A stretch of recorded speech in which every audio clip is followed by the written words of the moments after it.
Donald Trump जो oil की power है ना उसे अपने हाथ में रखना चाहता है और इसीलिए वेनेजुएला के ऊपर अटैक करके उसने जो आयल है उसको कंट्रोल कर लिया है। गवर्नमेंट उन्होंने दोबारा वेनेजुएला के लोगों के हवाले कर दिया है कि आप हुकूमत करें या अच्छी करें, पर ना पेट्रोल आप निकाल सकते हैं ना आप बेच सकते हैं, इसका फैसला तो हमारे हाथ में होगा। तो सारी अमेरिकन कंपनी को बांट दिया है उसने वेनेजुएला का तेल। अब उसके बाद ईरान जो है ना दुनिया में आयल के लिहाज से दूसरे नंबर पे आता है। इसके जो रिजर्व्स हैं वो दूसरे नंबर के रिजर्व्स हैं और इसको भी वो अपने कंट्रोल में करना चाहते हैं। ये बात 100% दुरुस्त है। और तीसरा जो है वो अल्बर्टा है, कनाडा ज़ाहिर है वो खुद आयल प्रोड्यूस करने वाला मुल्क है और अल्बर्टा जो है उसके अंदर आयल वेल हैं सारे के सारे, और वहाँ पे भी अमेरिका ने एक मूवमेंट स्टार्ट कर दी है, वो तो कर दी है अलग हो जाए कनाडा से, करवाना चाहता है।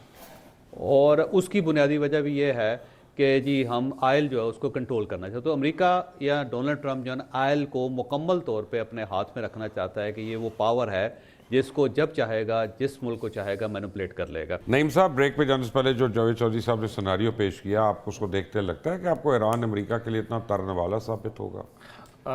वो तो खैर बात का मरहला है। पहले तो ये है कि क्या ईरान जो है कोई मुज़ाकरात की टेबल पर आने के लिए रजामंद होगा किसी भी स्टेज पे? मुझे नहीं लगता। जब जो है ना एक मुतालबा जो है वो अमेरिका का रजीम चेंज है, तो मौजूदा रजीम किसी भी सूरत जो है वो सरेंडर करने को तैयार नज़र नहीं आती और ना ही वो कोई नए इंतखाबात की तरफ जाती नज़र आती है, ना ही वहाँ पे कोई लिबरल हुकूमत बनाने के लिए तैयार नज़र आती है। तो ये जो उलमा की टर्म यूज़ की जावेद चौधरी साहब ने, मुझे लगता है कि वो लड़ने मरने के लिए बिल्कुल तैयार बैठे हैं माजी की तरह। और ये इसका मतलब तो फिर ये हुआ कि अमेरिका हर सूरत हमला करेगा और वो उस हमले का दिफा करने के लिए और कुर्बानी देने के लिए तैयार बैठे हैं।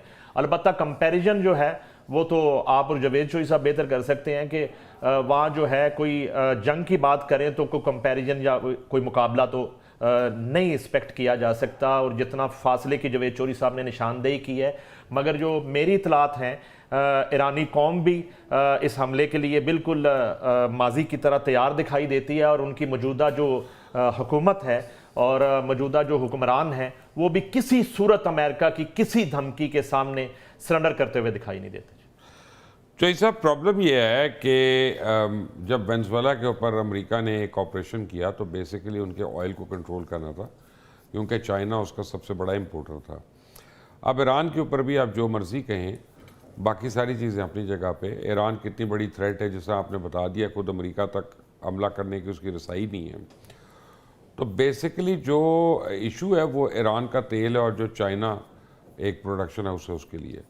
तो अपने कॉरिडोर में या अपने आप समझें नेबरहुड में ये सब कुछ होता देख के चाइना कितना पीसफुली बैठा रहेगा और ईरान की मदद नहीं करेगा, और ईरान उस मदद के साथ क्या कुछ कर सकता है ये आप भी जानते हैं, मैं भी जानता हूँ।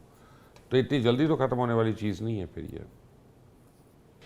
सर दो चीज़ें हैं, देखें इसमें कोई शक नहीं कि डोनाल्ड ट्रंप जो आयल की पावर है ना उसे अपने हाथ में रखना चाहता है और इसीलिए वेनेजुएला के ऊपर अटैक करके उसने जो आयल है उसको कंट्रोल कर लिया है। गवर्नमेंट उन्होंने दोबारा वेनेजुएला के लोगों के हवाले कर दिया है कि आप हुकूमत करें या अच्छी करें, पर ना पेट्रोल आप निकाल सकते हैं ना आप बेच सकते हैं, इसका फैसला तो हमारे हाथ में होगा। तो सारी अमेरिकन कंपनी को बांट दिया उसने वेनेजुएला का तेल।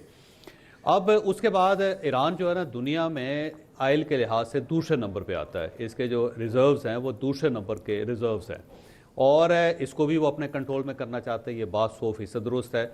और तीसरा जो है वो अल्बर्टा है, कनाडा ज़ाहिर है वो खुद आयल प्रोड्यूस करने वाला मुल्क है और अल्बर्टा जो है उसके अंदर आयल वेल हैं सारे के सारे, और वहाँ पे भी अमेरिका ने एक मूवमेंट स्टार्ट कर दी है, वो तो कर दी है अलग हो जाए कनाडा से, करवाना चाहता है। और उसकी बुनियादी वजह भी ये है कि जी हम आयल जो है उसको कंट्रोल करना चाहते। तो अमेरिका या डोनाल्ड ट्रंप जो है ना आयल को मुकम्मल तौर पे अपने हाथ में रखना चाहता है कि ये वो पावर है जिसको जब चाहेगा जिस मुल्क को चाहेगा मैनिपुलेट कर लेगा। ये बात 100% दुरुस्त है। और ईरान जो है बहुत बड़ा ज़ख़ीरा है तेल का, उसको अमेरिका लूज़ नहीं कर सकता, वो चाहता है कि ये हमारे कंट्रोल में हो। ये बात दुरुस्त है। अब दो और पावर्स हैं दुनिया के अंदर, एक ईरान है, मादर चाहता हूँ, एक रशिया है और दूसरा जो वो चाइना है। अब ये दो पावर्स भी अच्छी तरह जानती हैं कि अगर ये अमेरिका ईरान के अंदर आके बैठ गया तो हमें नुकसान है, यानी चाइना को भी नुकसान है और रशिया को भी नुकसान है। लेकिन यहाँ पे एक और सवाल पैदा होता है कि क्या रशिया के अंदर या चाइना के अंदर इतनी जान है, इतनी तड़ है कि वो अमेरिका के साथ लड़ सके। अब जो चाइनीज़ पॉलिसी है वो डिफरेंट है। चाइना आज तक किसी कॉन्फ्लिक्ट में पड़ा नहीं है। और इसकी जो मैं आपको एक छोटी सी मिसाल देता हूँ, बड़ी दिलचस्प है। जिमी कार्टर थे ना, जिमी कार्टर।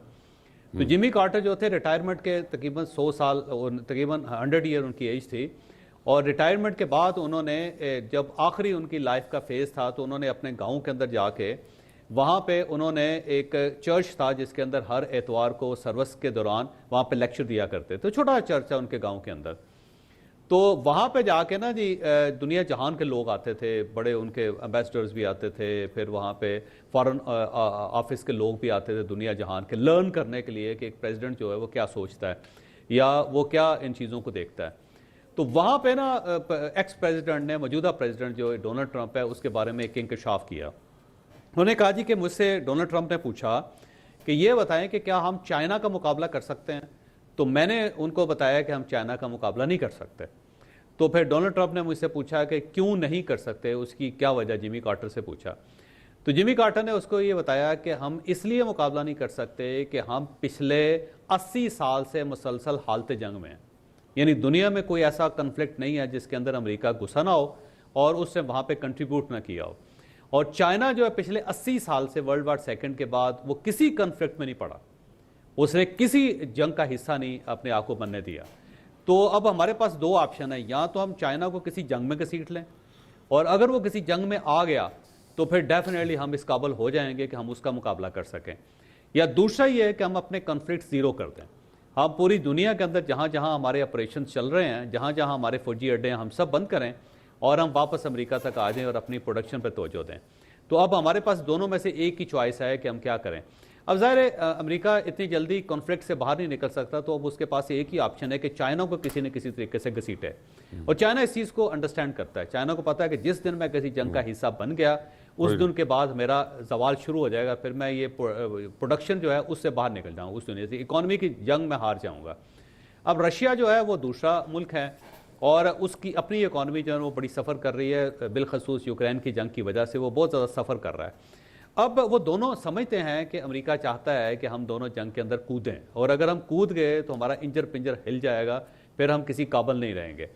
तो मुझे नहीं लगता कि रशिया या फिर जो चाइना है वो बराह रास्त इस जंग का हिस्सा बनेंगे।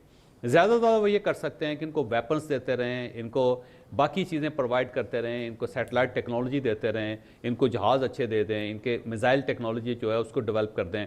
रशियंस ये है कि ये जो यूक्रेन एनरिचमेंट हो रही है या वहाँ पे वो एटम बम बनाना चाहते हैं, उसके मामले में कोई इनको सपोर्ट कर दे, इस हद तक तो सपोर्ट मिल सकती है। लेकिन ये जो जंग है मुबशर साहब, ये ईरानियों को खुद लड़नी बड़ी पड़ेगी। एक ट्रिकी क्वेश्चन मैंने आपसे पूछना है।